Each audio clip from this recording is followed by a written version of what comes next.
Welcome, everybody, back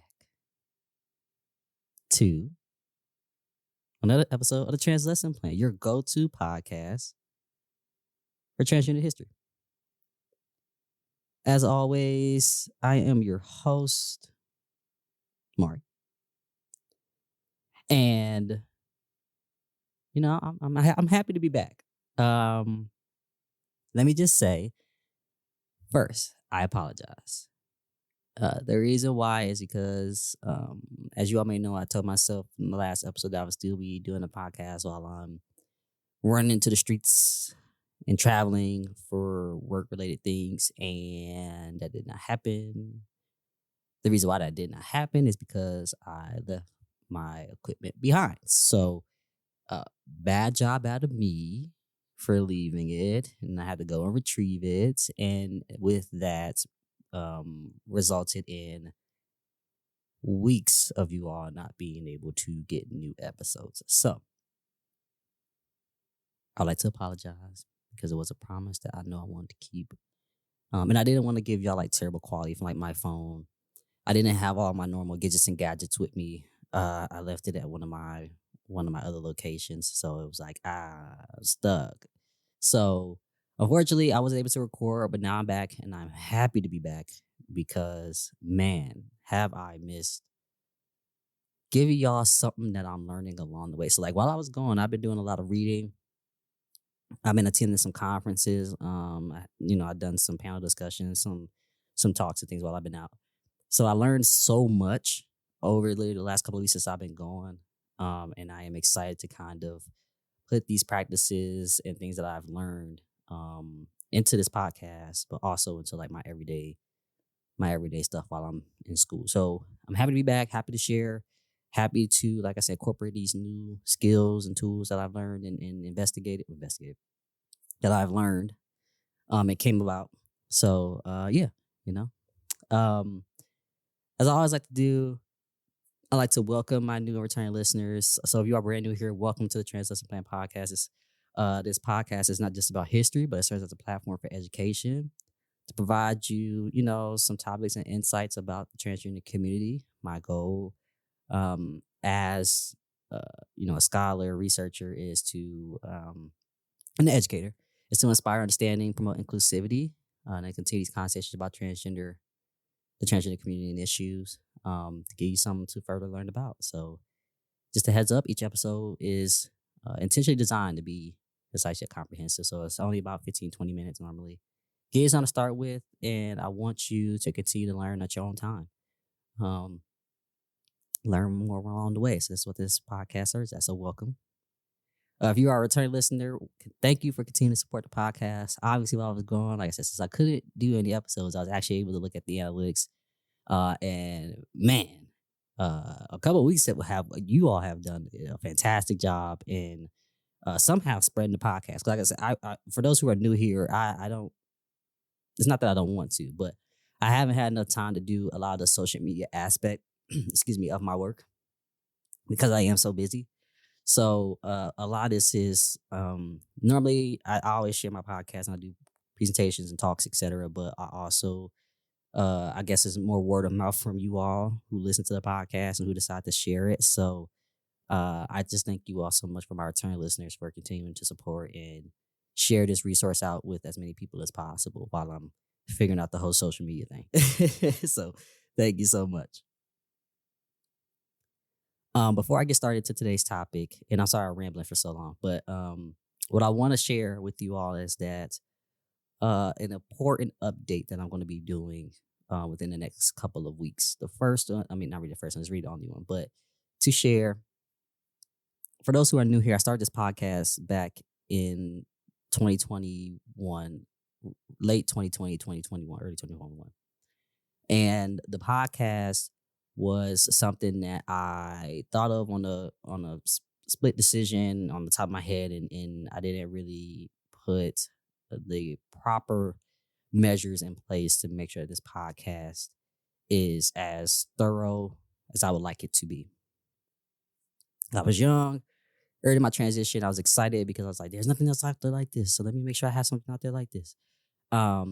And with that, uh, this is like some feedback that I got from some mentors and some acquaintances and some scholars that I work with. It the things that I know now about this podcast and what it takes to make sure that this podcast is as great as it is today, I was not thinking about when I first started the podcast, right? So being in school right now, getting my master's, learning so much about what it takes to be a scholar, researcher, and historian, learning from people that I'm very close with, acquaintances, business partners, people that I volunteer with and take my time with. That did not all fit, or that did not all take in place when I first started this podcast.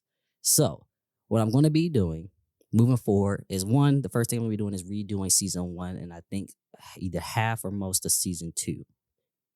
Like I said, because of the things I know now, the skill set that I know now did not go into season 1 and 2. So those episodes will be rewritten, re-recorded, republished. I will let you all know when those will be about. The second thing is I'm going to actually be including my references, works cited, citations, depending on who you are, you know what these are. These is basically where I get all my information from. I'll be providing those in the episode descriptions moving forward so that one, it just helps, y'all know where I get my information from. I don't like to gatekeep. If you know me, you know I don't like to gatekeep. I'm happy to share all the resources that I have in my collection. So I'll be putting those in the episode descriptions now moving forward. And it also helps to do like all the fact checking and things like that.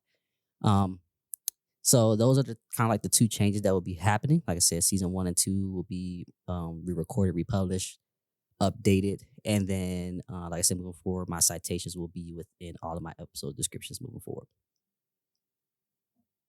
The things you learn along the way.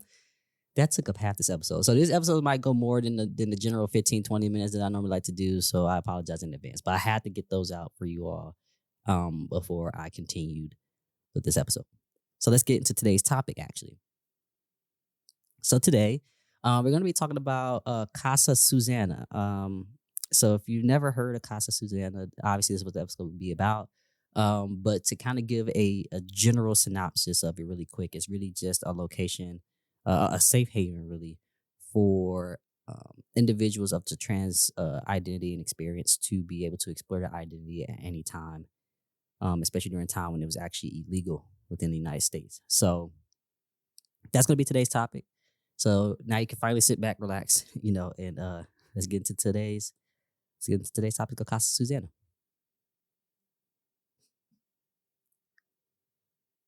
All right. So picture this, right? Think about a cozy retreat that is nested in the mountains of New York. If you've never been to New York, in the mountains of New York is actually very beautiful, where you have a safe haven of people who could freely explore their gender identity at a time when such expression was not just frowned upon, but like I said, back and forth illegal, or mostly illegal. This was Casa Susanna. It's actually a sanctuary that played a pivotal role in the lives of many transgender women and those who were cross-dressing men during a time of intense societal pressures and discrimination. So when we start with the name of Casa Susanna, it was actually developed by Susanna Valenti, who was actually a court translator, radio announcer, who immigrated from Latin America in the 1940s. Along with her wife, Marie Tonell, Susanna actually purchased a property in the Catskills mountains of New York and transformed it into a refuge for the LGBTQ plus community. Initially, they actually ended up naming the property after Chevrolet Dien. And I know I'm pronouncing this wrong, but it's hard for me to speak Italian because I'm barely great with English. Chevrolet Dion, right? We all know who it is. It's a prominent transgender spy that I did an episode about before, and like I said, this is an episode 1. I'm gonna have to be recorded. But still good information in there. Like I said, just a couple of things I want to patch up in there. But once they, like I said, they initially named the property after that prominent spy, very well known in transgender history. And at Casa Susanna, they actually ended up hosting a lot of dinners. They had, female drag shows, which they had advertised as the most gossip about show in the Catskills. Uh, so this public facing aspect of Susanna and Marie's enterprise helped actually, legitimize their presence in a small town within Hunter, New York. So in the 1950s, Susanna and Marie sold this property actually and bought a Victorian retreat nearby in Jewett, which became the Casa Susanna that we're actually right now discussing today. So at first they ran it as a bed and breakfast, hosting more intimate events for the LGBTQ plus community. And when you actually think about who some of these guests were that would come to Casa Susanna, uh, they really came from all walks of life, right? They were airport pilots, tugboat captains, film directors, business people from across the country. And many of them actually were married cisgender men who used Casa Susanna as a space and a place to explore their gender identity freely, often for the very first time in their lives. Now, one of the most remarkable aspects, really, of Casa Susanna was its role as a support network, right? Um, I read an article from Susanna's step grandson, um, Gregory, and I'm trying my best not to botch his last name, Bakker, who described it as the only place where guests could discuss the complex issues surrounding really their identities, right? So he mentioned that they would have questions like, "How did you tell your wife? Did you ever tell her before you were married?" Et cetera. Some of these questions that kind of range upon that, and they were openly explored here at a time when such discussions were really, I would say, taboo almost everywhere. So it's important, as I like to talk about topics like this, about like the context of this time, because like as I mentioned not too long ago, right? A lot of married cisgender men actually came here to like explore who they were, um, and a lot of times people might feel as though crossdresser might not fully encompass like, and I'm not saying like me personally, I don't think this, but um, I hear counter arguments and things of that nature about like cross dressing, right? Which is actually criminalized. I'm sorry, in the United States through various statutes during this time frame, right? So we were thinking about like Compton's cafeteria, um, uh, and the Black Cat and etc. All of those movements that happened prior and during, um, kind of still encompass people who did cross dress during this time, right? So very similar to those experiences, right? People risk arrest, institutionalization, job loss, you know, and all that because of their gender expression being discovered. So Casa Susanna provided a crucial space where people could be themselves without fear of these consequences. So when we think about, like I said, the story of Casa Susanna, it might have been lost to history if not for a chance of discovery, right? So in 2004, 2004, an antiques dealer had stumbled upon 3 photo albums at a flea market in New York City. And these photo albums contain intimate snapshots of life at Casa Susanna, right? People in traditionally feminine clothes, celebrating holidays together, and obviously enjoying moments of bliss, right? That we would love to see today, obviously. So, um, a year later, the release of Casa Susanna, which is actually a book showcasing the discovered photographs from the resort, actually has sparked fascination within the lives of these pioneering trans women who opened up this refuge, right? And this publication actually led to a more comprehensive understanding of trans women, right, female to male community within the mid 20th century. And additionally, the article had um, proposed methods, right, obviously of using archival materials to trace and link, obviously, the experiences of those who actually attended this refuge, to provide, like I said, really more of this historical narrative of the transgender community. So, Casa Susanna is actually a book that can still be purchased today. It's not a lot out there. They're pretty high. Um, Pricing, there's not many is still available. I don't have a copy, but I'm gonna try my best to see if I can get one, obviously. But if you want another book, they released one this year, I'm sorry, early May. Casa Susanna, the story of the first trans network in the United States. It's available on like Amazon, Barnes and Nobles, etc. You can grab that book, and it's basically the same experience of the initial release in 2005 of Casa Susanna. There are some photos that you can view online if you just type in the today's topic in Google. You can find some articles and things of that nature. Um, and with Casa Susanna, actually, like I said, provide a fascination. I'm sorry, of where they had a Tony nominated Broadway play. It's not called Casa Susanna. It's called Casa Valentina.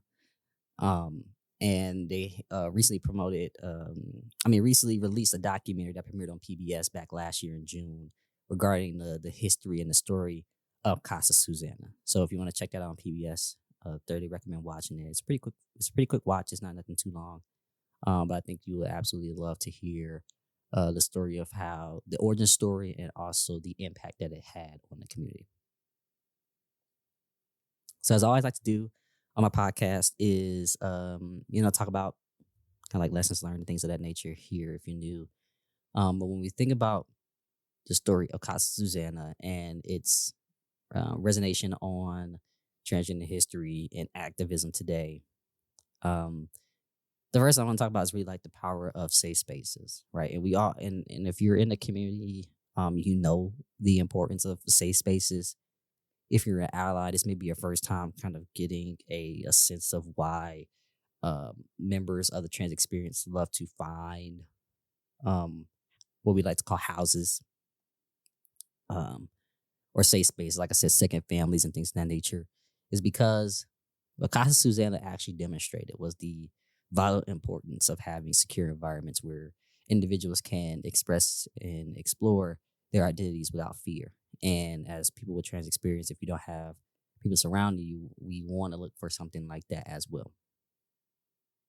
So we want to continue to create and drive the creation and the protection of LGBTQ plus community centers, support groups, online forums, or houses. Like I said, if you're a mother or a part of a house, the creation and protection of these spaces for trans youth, or young adults who are experiencing this new profound life, and obviously those who just come out later in life, the same thing as well, right? Obviously, with how the elections went, I understand that there's fear and a lot of other things circulating. So I want to try our best to make sure that we have, like I said, spaces like this for our youth, young adults, and like I said, those who come out later in life to have, especially with everything going on right now. The second one is community support, which kind of ties into safe spaces, right? Providing a network to be able to understand, accept each other. For those who may be new coming into a space like this, making sure that we have a family dynamic where we can learn from each other and accept each other, no matter how we identify, what our orientations may be, what we're going through, and etc. The most important one I like is being able to document what goes on in these spaces, not in a way of where it's invasive, of course, or if you're not comfortable with sharing outside of your support group or family or community center, that you shouldn't. But like I said, Casa Susanna having these photographs provided invaluable historical artifacts, highlighting and preserving transgender history that we are still looking for and exploring today as researchers, educators, and historians, right? So I always try my best to tell people that you should inspire to document and archive the experiences that you're going through, or the experiences that you're going through with your family or house, etc., because it matters for the future. And this is why this podcast exists, because trans youth don't know where to really find a lot of insights about their history. So preserving this makes me be able to write these episodes throughout my life for however long I live for. So documentation really does matter, right? Being able to have obviously intersectionality of identities, which I talk about a lot just in my day to day. Being able to have Casa Susanna guests be from different diverse backgrounds, remind us that obviously the trans experience intersects with various aspects of identity. Um, Obviously, the clinical nature of progress, which is another one I like to talk about. It represents a period where underground community building today obviously increases visibility for transgender individuals, and in some way, some ways, a backlash in the form of discriminatory legislation. Right? The ongoing need for vigilance and activism, and continued role from our allies. Um, allies that will come um, and be a part of, like I said, this experience to advocate for the modern day LGBTQ plus community. So to kind of wrap, the the what am I trying to say? Oh yes, the legacy of Casa Susanna is obviously profound, right? It provided a space for self discovery and community at a time when such spaces were virtually non existent for transgender individuals. And obviously, as I write these episodes, you may say, "Well, Mar, you finding all this stuff for people to go to, or safe havens." It don't sound like it's that non-existent. And the thing is, although I find this information, it still was non-existent during that time. It wasn't brought up um, during the time frame in which all these safe spaces, communities, groups, etc., nonprofit organizations were created, were very known to the public. So they were technically non-existent. And even today, as I talk about them, they probably was non-existent to some of our audiences until I'm talking about this subject today. Um, so it's still good to make sure that we think about these things. So, like I said, Casa Susanna's safe and inclusive atmosphere for those who cross-dressed or trans women improved, like I said, the transgender individual's social well-being experience. Being able to have a place of freedom of expression, satisfaction, acceptance. Those who attended this refuge um, felt a sense of community in this welcoming environment where they could express themselves without judgment. Um, it allowed people, like I said, to network with others who had similar circumstances or experiences. It provided a venue for socialization to help those who would come from all over the world build supportive relationships that were vital to their emotional and support and social well-being. Um, and like I said about the documentation part, the images from Casa Susanna helped us comprehend early trans individuals' lives and experiences. And the materials that were found um, helps us in academia comprehend transgender history and culture by being able to look at the community social dynamics and the identity that it created. Um, it provides, like I said, acceptance, connection, identity affirmation to be able to improve transgender individuals' social well-beings. So the courage of Susanna Valentini, Susanna Valentini, um, Val- I, I hate my English sometimes, and I speak English, and it's the only language that I know. Valenti. Yeah, what am I saying? Susanna Valenti and Marie Tonell in creating and maintaining a safe haven cannot be overstated, right? Uh, as her as her as her grand step. Let me just make sure I'm saying all this right. I'm sorry, y'all. This is the cough in my throat, and I'm trying not to cough on this mic. From Susanna's step grandson. There we go. I'm trying to get it out. I found a quote that he had wrote and said that not many people had the courage to do what they did, which is true. So today, as we see a resurgence, obviously, of anti-LGBTQ plus legislation across the United States, the story of Casa Susanna serves as both a reminder of how far we've come, cautionary tale about the fragility of progress. So it's a continued ongoing need for safe spaces and supportive communities for the LGBTQ plus slash trans individuals. So as we wrap up this episode, I encourage you to, like I said, take a look at Casa Susanna from a book perspective. Check, like I said, check out the PBS episode as well. regarding the history and the origin about Casa Susanna, and continue to look into the importance of creating and protecting spaces where people can be free their authentic selves. Um, a follow up, obviously. Well, that's it for today's episode. Let me start there. So thank you so much for listening. And if you are new or returning here, next, my what I want to say is that I understand the heartbreak from this year's election, right? If you're in the United States, the heartbreak and the fear that those who are part of the LGBTQ plus, especially of the trans experience, will have to endure over the next 4 years. What I would like to say is that I am so sorry. No, I did not vote for Trump, but I'm saying sorry because, like you said, it's. I understand that we all now as a community have to face the unknown, but also known at the same time of what could happen. And I thoroughly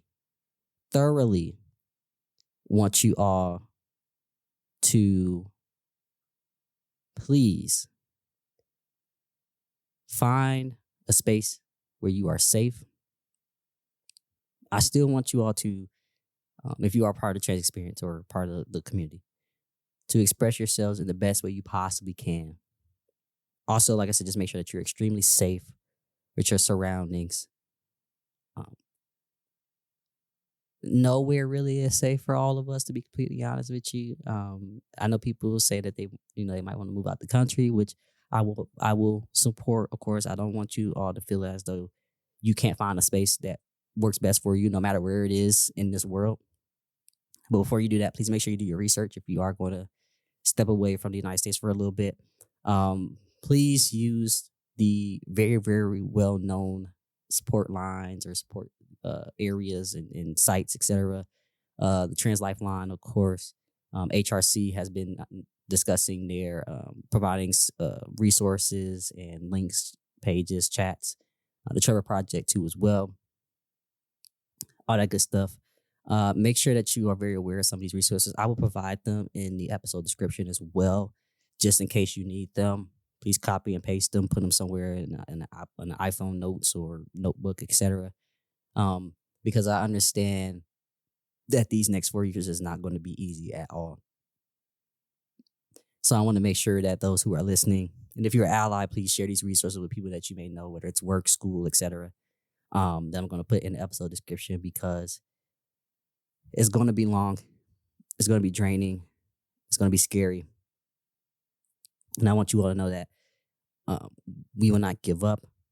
We will continue to fight. We will continue to express who we are. We will continue to be exactly who we are.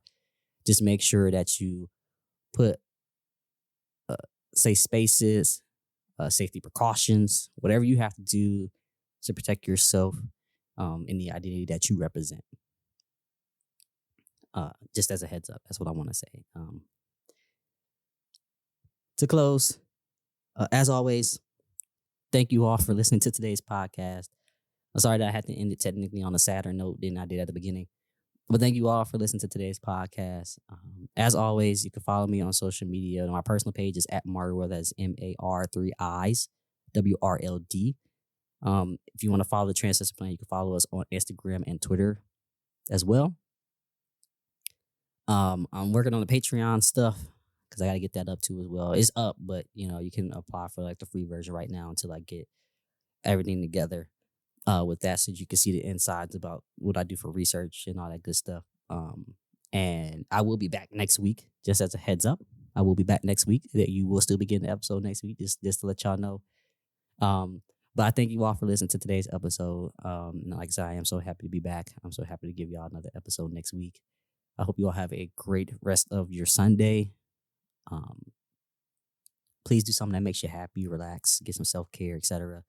Especially after the week that we just endured. So take the time out today, whether it's an hour, whether it's the entire day, to clear your mind, relax your body, and let's just prepare for what we have coming up within the next couple of months. Okay. I love you all. Like I said, thank you so much for listening. And don't forget to check out our episode description for all the information that I will be providing for resources, support, and additional citations where you can learn more about Casa Susanna. Thank you all so much. Love you. Peace.